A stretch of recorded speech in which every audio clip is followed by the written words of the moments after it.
Like, I think it's so important from my standpoint anyways to not lose that flavor and that texture that comes with the germ and the brand.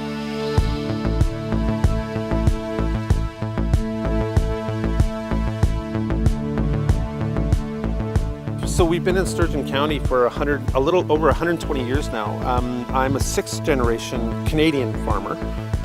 The town of Gibbons is named after my grandfather, actually. The biggest thing when I got started farming was we wanted to stick to the heritage varieties of everything we did. All of our livestock is heritage, all of our grains, our garden, vegetables, everything. And Red Fife is very dear to Canada. It was not only Canada's first commercially viable wheat, but it was North America's. When I was talking to John, I mean, he had a bunch of ideas. He was talking about using the whole berry, and then obviously sifting the flour, and he's like, he's explaining making bread is the obvious, but there's so many other things you can do.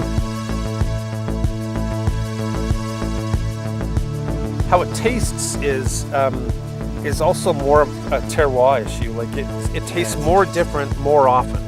So when you take Red Fife and you plant it in one field, it might taste completely different than when you plant it in another one 10 miles away. You brought up the idea of doing some baby gnocchis. I think that'd be amazing.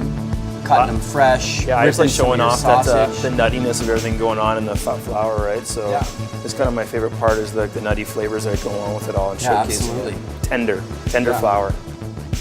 It's going to take on a good bit of its own and really kind of be an earthy grounding to the whole plate. Well, I think in us talking about it together and using it together, it really kind of like highlights the ability of what the ingredient can do, right? It's like from the prairies, it's really around us. And then you brought the local quails, so we could make a really strong stock sauce. Mushroomy maybe with the morels in it. Mushroomy morels, we got pickling liquids, we could do raw and cooked pickled vegetables. What about taking these seeds, the berries of the flour?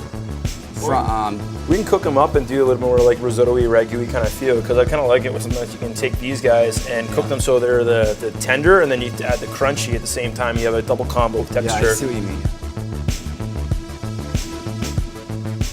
Like thinking about playing around with the quails, boning them out. I want to take the legs, maybe just kind of like shank them down, kind of like fry them slightly, do the breast like a little pan sear, so you can have like little breast-like. And actually, I like this idea because it reminds you of those. It reminds me when you French these little quails. It reminds me of the old French frog leg dishes that they used to do, right? Yeah. And it's cool to just fry it, pick it up, bite it. That's neat. I like the idea. More than anything is when I get comments from people who have come to me and said, just so you know, like my daughter or my son, the very first food he ever put into his mouth was our oats. You are responsible for the very first taste of food that somebody ever had. That's cool. Pretty powerful, right? For sure, it is.